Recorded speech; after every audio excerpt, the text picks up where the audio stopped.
Welcome everyone. We'll just take a couple of moments for your audios to connect and then we'll get started. Thanks.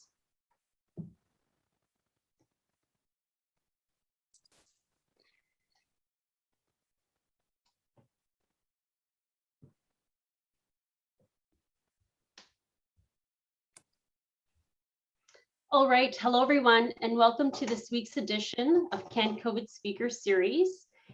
It's great to see all 21 people here today and counting as I speak. So thanks everyone for joining.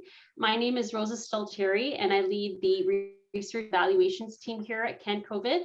And I also have the great pleasure of introducing you to this week's speakers, Dr. Sheri Price and Dr. Kim McMillan.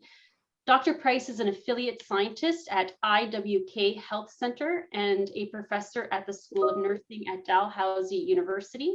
And Dr. McMillan is an assistant professor at the School of Nursing at the University of Ottawa. And our title for today is Nurses' Experience with Mental Health Leaves of Absence Pre and Post COVID-19, Preliminary Qualitative Findings. And just a few things to note today before we get started. We have saved time at the end of today's presentation for a Q&A session. So please do enter in your questions into the events chat box. And we are using Zoom webinar for this week. So please ensure that you select to everyone when you enter in your question. And we do have a brief announcement at the end that we will share. So without further ado, I will hand over the mic virtually to Drs. Price and McMillan. Thanks. Thank you very much, Rosa. And we're delighted to be here. This is actually my third presentation in the last hour and a half and Kim's second. So we are on a roll. That's the title of our slide. I think it says it all. This project is a larger national study funded by CIHR and SSHRC. It's a partnership grant looking at mental health, leave of absence, and return to work across 7 different cohorts of professional groups. And we're using a gendered lens and a multi-method approach. Next slide, Kim. These are actually the 7 professions that are being studied. We're specifically going to report on the nursing case study today, but there's academics, accountants, dentists, physicians, midwives, nurses, teachers, and then leadership is a cross-cutting edge. So we're looking at anyone in a leadership position represented in any of these cohorts. Our next slide. So this is our nursing team. The largest study is led by Ivy Bourgeau out of the University of Ottawa, and myself and Melanie Tremblay are co-leads of the nursing group, and Kim McMillan and Kelly Lackey are co-investigators, and we have a very impressive group of trainees. I think we have as many trainees on our project as we do investigators, which is a central focus of the partnership grants. So the next slide. So our conceptual framework, actually, I think I said that Kim would do this, so I'm just going to quickly run through it. It is an intersection and trying to understand the context and the nuances between mental health issues, leave of absence, and return to work. If you see the next slide, it's kind of busy. And I never agree with putting busy slides in here, but believe it or not, I tried to de-busy this, Kim and I did. So we're not just looking at the individual level, but we're looking at what's happening in the home with the family. We're looking at the work and organization, and we're also looking at the system and societal level. So what's going on in relation to these 3 items? And again, always attending to some of those other factors that you can see in the background. So that is the conceptual framework that drives the whole study. Next slide. And our research objectives, we're not going to read to you, but basically it is to understand the experience of not only having a mental health issue, but that contemplation of taking a leave or not. So absenteeism, presenteeism, the facilitators and barriers to taking a leave of absence, the facilitators and barriers to return to work, and the overall impact it has at all of those levels. So individual, the familial, organizational, and systemic, social, societal, and always through a gendered lens. Next slide, Kim. I'm just stealing some of Kim's slides here to move us along. Okay, so It's a multi-method approach to this research study. So across all the cohorts, so all of those 7 case studies have all employed scoping reviews, document analysis, literature reviews. In addition, there have been stakeholder interviews and worker interviews. And Kim is going to present the qualitative findings for the stakeholder and worker interviews. And in addition, there's been a survey done. And we can, in the Q&A, speak to some of those survey findings, but Kim and I are specifically going to present the qualitative data because we are leading it. All right, Kim. And ultimately, at the end of the day, we want to design interventions and test those interventions based on what we found. Take it away, Kim. Perfect. So for our preliminary findings, we are presenting our qualitative findings. So we interviewed both stakeholders and workers from across Canada. We interviewed 17 stakeholders. Predominantly, these stakeholders were representing nursing associations and unions at both provincial and national levels. We have, like Sheri mentioned, demographics at the end if people have questions about the specific cohorts of who we spoke with. We also spoke to 54 nurses, and that included licensed practical nurses, registered psychiatric nurses, registered nurses, and nurse practitioners from across the country. And again, we have those demographics at the end, if anyone would be more interested in that. So now I'm going to speak to some of the preliminary findings. We're going to start with our stakeholders. So one of the cross-cutting themes across all of these stakeholder interviews was that of acknowledgement. So acknowledging the magnitude of mental health crisis in nursing, every stakeholder interviewed clearly articulated that their members were struggling in ways that ranged from burnout to substance use. Stakeholders also highlighted that there were pre-existing concerns that were only amplified by the pandemic, serving to cripple the Canadian nursing workforce even more so than pre-pandemic.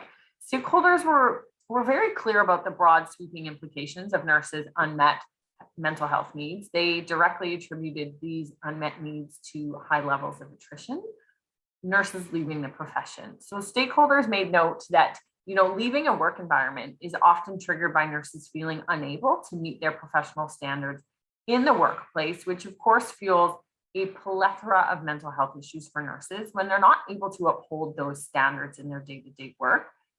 This was exemplified by one of our stakeholders telling us that, what they're hearing is nurses saying, "Nope, I'm done. This isn't what I signed up for anymore, and someone else can take up the reins." They don't feel like they're in an environment where their professional standards can be met. However, stakeholders also described a big role ambiguity when it came to addressing the mental health needs of their members. Stakeholders were often unclear of the role that associations, unions, and licensing bodies should take when it comes to supporting nurses' mental health. This seemed to be exacerbated by the acknowledgement that every member they supported had access to different mental health resources in their workplace. Without uniformity in that regard, stakeholder organizations did struggle to plan for and deliver comprehensive mental health supports that worked in tandem with workplaces' existing mental health supports if those were available for staff. This is sort of akin to a puzzle, right? All the pieces have to fit to actually be solved.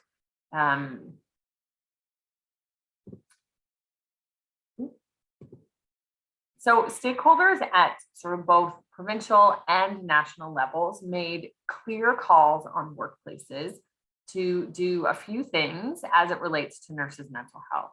First and foremost, acknowledging the mental health struggles of nurses, which often required entire institutional culture change or culture shift.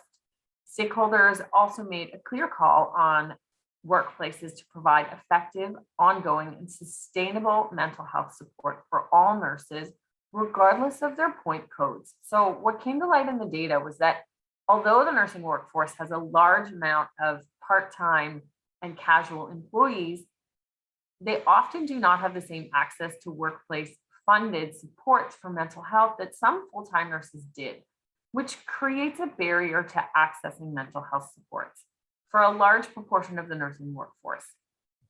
Stakeholders were of the belief that all nurses, be it full-time, part-time, or contract, should have access to workplace supports for mental health. As highlighted by one of our participants who said, regardless of what type of employer you are, you have a responsibility to make sure any type of employee is supported. Ask them what do they need. It doesn't matter if they're full-time, part-time, contract, whatever. So stakeholders also called on workplaces to address the workplace issues that are fostering negative mental health outcomes for nurses. This included chronic staffing shortages, increased workloads, and decreasing resources. Stakeholders were clear in articulating that the mental health crisis in nursing is fostered by work environments.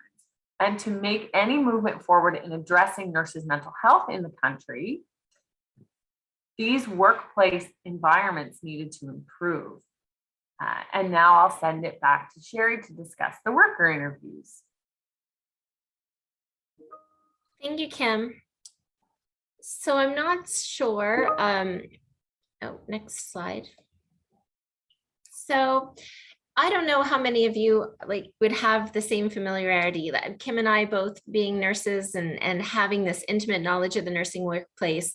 This wasn't a surprising finding, but it was a very disturbing finding. And I have to say, in 20 years of doing qualitative research, I haven't, in the context of workplace issues, I haven't had the opportunity to hear stories that are so devastating, actually, to hear of nurses that are actually unsuccessful in being able to manage their own well-being, mental health well-being, that they hit a point that is truly a breaking point, that they actually do break, that the work conditions maybe have been poor for years, or maybe there's been chronic staffing shortages, but in the context of what's happening with COVID, that they just have no relief from it, that the demands are unmanageable, and that, maybe if they could take a day off or get their vacation, but haven't been able to have those breaks from the workplace in a year and a half, just forces them to this point, this breaking point, which is actually the terms that they used. And as one of our participants says, what pushed me to take that leave of absence was that I wasn't able to, sorry, I have to get rid of this view, I didn't feel like I could take care of myself outside of work anymore. I felt as though I had given everything I had to thrive and work in this environment. And then when I went home, that was it. I was done. I was exhausted. And that truly is burnout. When you hit that point of exhaustion, it's one component. Next slide, Kim. Also, again, probably not surprising in the context of understanding mental health, but stigma is alive and well, even in the workplace, in the nursing workplace, where we sometimes think in healthcare, we might have a better understanding of these issues. But there is a great amount of stigma that I think forces individuals into this position that they get in, where they get exhausted. Their physical health and safety is not valued, but they feel that it is valued more than mental health. Their mental health just seems invisible to others and the issues that they face. They talk about experiencing stigma not only from their colleagues in the workplace, but from management. And they feel very vulnerable to disclose how they are struggling. We also had individuals talk about the stigma that they received in relation to regulatory bodies, but it wasn't a focus on regulatory bodies. And Kim and I were just in a previous presentation to this, and someone picked up on that. So it wasn't that it was solely about the regulatory bodies, but it was happening in the workplace. As one participant said, if I had taken a leave for only physical reasons, I could have very easily said to my colleagues, this is what I'm actually dealing with right now. And there would be understanding and support and empathy for that. But it was almost feeling as though they couldn't articulate that they were going through these mental health issues, in large part because they felt everybody probably was. Next slide. So this theme is about really being stuck, that they contemplated taking a leave, but they felt immense guilt. Imagine saying, the workload is unmanageable, so I'll just leave. So, the workload is even more unmanageable, and that, patients are going to struggle, and the professionals are going to struggle. So they just felt like they didn't want to abandon their colleagues. And again, they looked around the room and basically who wasn't struggling. So the nurses often chose to be present. That's the term presenteeism, is that maybe you're not well enough to be at work, but you choose to be at work over being absent. So those who did choose to be absent or to take a sick day or to take a leave of absence talked about the fact that when they came back to work, they knew they were coming back to the exact same thing. So it wasn't even that they thought, oh, something would have changed. They just felt that they were in this iterative cycle where they were returning to something that would, continue to cause them issue. As this participant said, I was really fearful to go back and see that, the environment hadn't changed and everything's still the same. And I just went back into the same toxic environment. So they saw no relief at all. Next slide. And the last theme so far that we've identified is that they felt very alone in this, that they didn't feel that the workplace had supports. Most of the people we interviewed spoke about employee assistance programs, but they felt that they weren't adequate enough and that they certainly weren't adequate in seeking help or supports for mental health issues.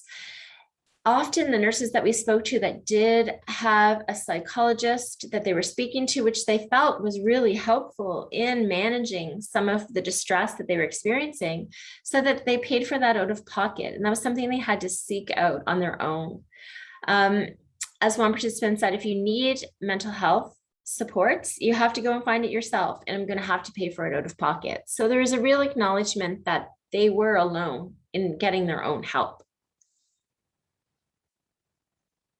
When we mapped our themes to our conceptual framework, you can see the alignment at the personal level between being like, what causes them to break. And that meant that exhaustion, the stigma associated with that, and the guilt that they held. But these were also external to the person. Part of what exacerbated, that breaking point was, that gender division that we see in terms of when you're leaving work and you're exhausted, but you're going home and you're also carrying a great deal in the context of caring for your family. In addition, it's outside of the individual because the workplace forces that breaking point because the workload and the staff shortages. And then there's that guilt and the fact that your coworkers and the culture really is one of burnout in these work environments. And at the organizational level, again, there's not a lot of acknowledgement. We're not talking about this. We're not attending to mental health, and we're not creating the supports and structures that allow us to adequately deal with them. Maybe even take an upstream approach so that people don't end up having to take leave of absence, to intervene a little bit sooner. And then ensuring that we have workplaces that actually are healthy to return to and work conditions. Next slide. So I don't know, Kim, I guess I can continue. In the context of recommendations, obviously something has to happen in understanding the significant impact that the pandemic has had on nurses' mental health. But it also gives us insight into the fact that maybe the mental health was just fair to begin with, because of all these issues that we've raised that are just further exacerbated during the pandemic.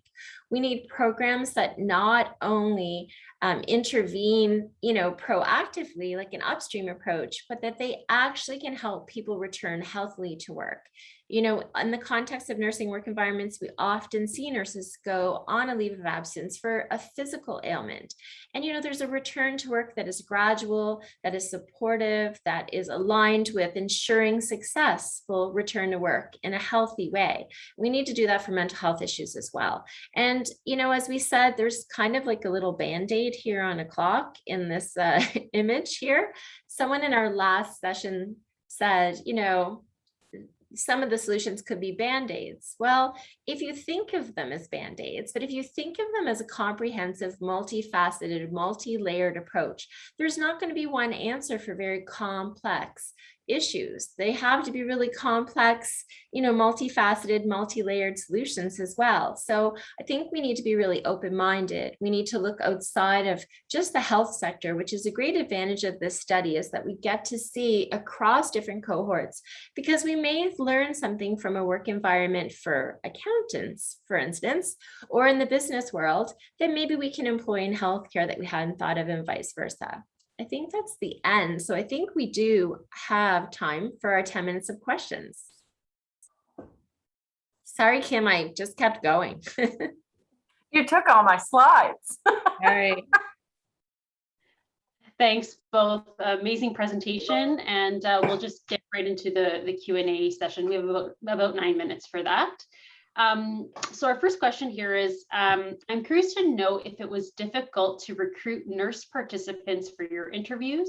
How willing were nurses to open up and speak frankly about their mental health issues, stresses and issues, given that some degree of nurse tribalism exists and sadly sometimes bullying? I wonder if some nurses may be reluctant to share or have the lack of courage to do so. So, I mean, I can take that one. And we were actually, and this is what I find mostly when I try to recruit nurses for this kind of work, they are more than willing to speak, because it is an opportunity to have a safe space to speak about things that are made unsafe in their workplace to talk about. And, we had over 1,000 respondents on our survey. And then for our qualitative component, we had way more than necessary, and we actually had to stop recruitment because we did have such an overwhelming response. So there is, people want to talk about it, nurses want to talk about it, but we need to create safe spaces for them to do that. And research is one way to do that. Dr. Price, would you like to add anything to that? Yeah, I mean, we had that's a large number of interviews, guys, that we did. If you're familiar with qualitative research, 54, we stopped. We had to stop. We had way too much data, and the depth of and the breadth of these interviews was amazing and outstanding. And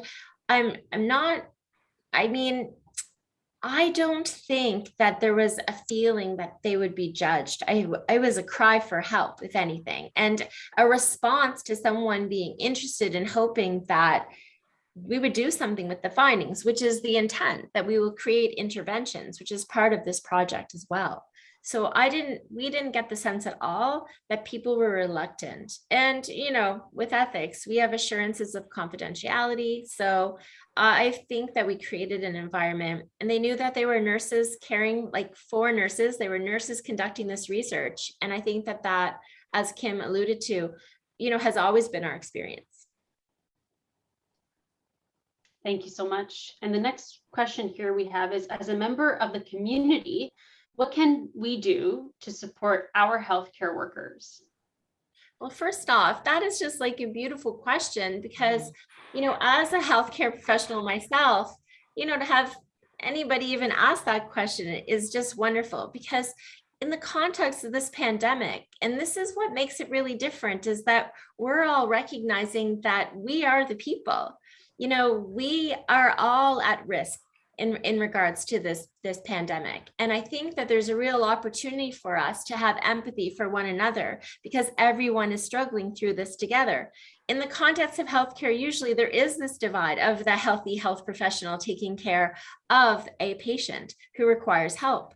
But in the context of the pandemic, I think there's a great opportunity for us to recognize that we are flying by the seat of our pants. We are learning things as we go. We are in our uncharted territories for our generations, and we haven't experienced this before. And, we keep saying that these are unprecedented times, but I think there's no greater need for us to have compassion. And, I think that that's the greatest thing, is just to recognize that it's very hard, to care, these nurses are describing a moral distress and vicarious trauma. And I think we can't often imagine how difficult it would be to care for people in the conditions in which they're caring for people all over the globe, where we're making decisions about life and death and who gets care. And we ourselves are afraid that we're going to get sick. And we're taking this home to our families and our young children and worrying, are they going to get sick?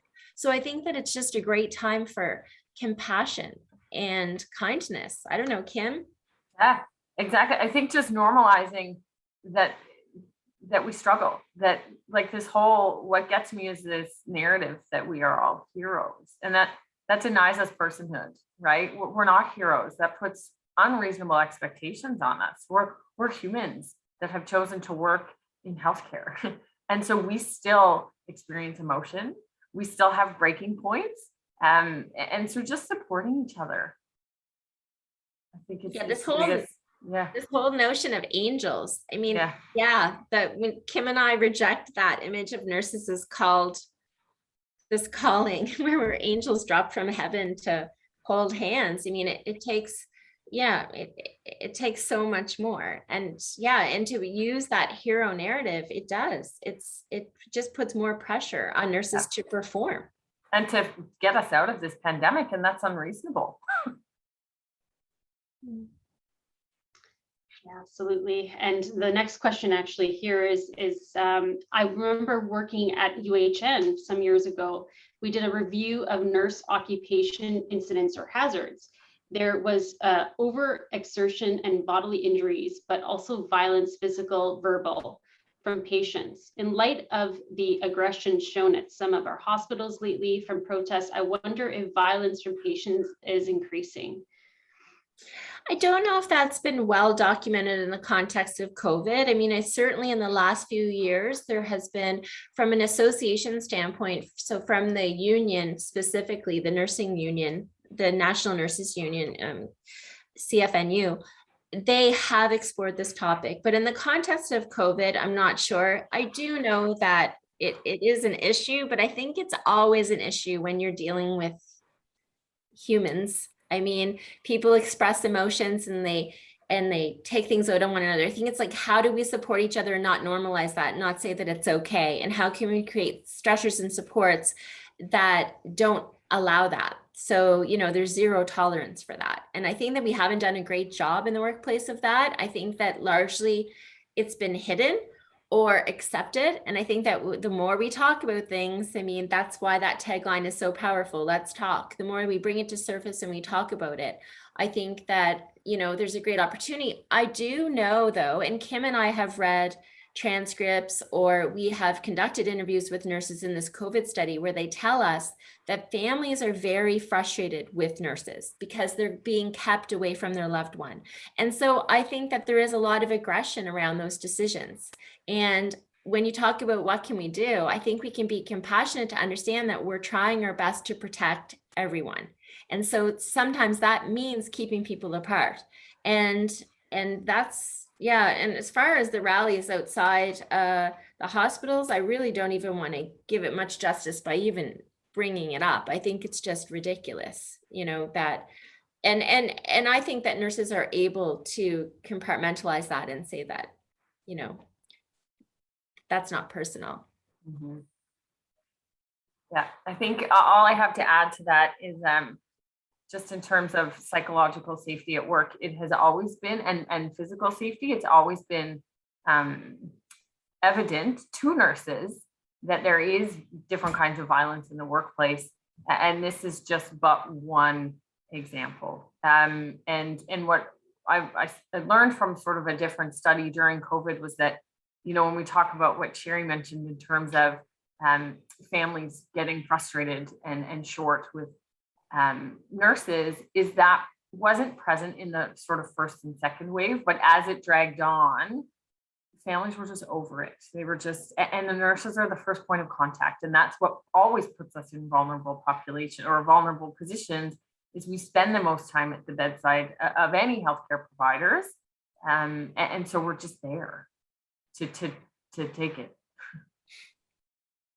Yes, and sort of this question, this next question sort of builds on that, is did the no visitor policy, especially limiting family visits, negatively impact nurses, and if so, how? Yes, Well, absolutely. absolutely. I just did a national study on this.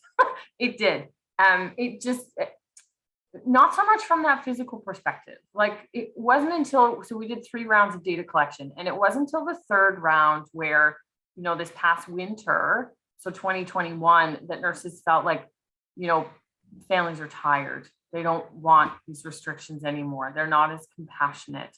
But we're all burned, right? So nurses also nuanced it that way. Like we're really tired too. So we understand why families are tired of this.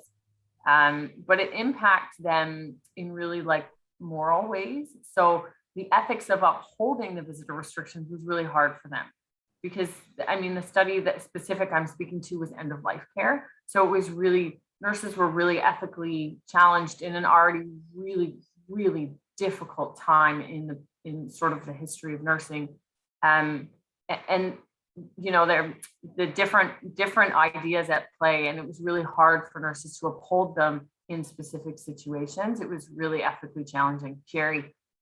Well, and just think about somebody who's dying and the fact that their loved ones can't be there. And that's normally a role that a loved one or family member would take. And so then you talk about moral distress and vicarious trauma. These nurses are that person at that person, you know, that's caring for them and enabling them to say goodbye through an iPad when they're, you know, not conscious. I mean, that is really difficult. And how can you be there for the family? And we do practice a family-centered care approach in a lot of institutions. So we're caring for the family and unable to do that, and recognizing that that's a big part of end-of-life care.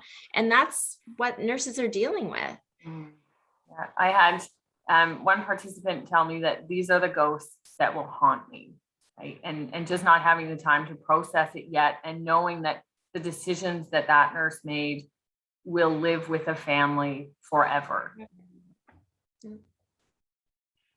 Well, we are out of time, and we do have a couple of lingering questions. So I know Dr. McMillan and Dr. Price said that everyone is welcome to email them to ask any additional questions they have. So feel free to follow up, and we will send around in the chat box their emails. So I just want to take the time to just thank both of you on behalf of the CanCOVID team, and also from our network for sharing with us not only the findings from your research, but also some of your personal experiences as well. And of course, thank you to today's attendees for joining us for this, this session. And just a quick updates here. Next week's speaker series is on Tuesday from 4 to 4:30 Eastern Daylight Time, where we will hear from Dr. Stephen Friedman. And the title of the presentation for this one is Pediatric COVID-19 Children Are Not Just Little Adults. And details about all of our events are on our website and will be included in this week's newsletter. Be sure to subscribe to our weekly newsletter if you haven't already done so you can stay up to date with all our events and our initiatives. So that concludes today's event. Thank you so much again for joining us, and we hope you all have a great week and see you next week. Thanks. Thank you.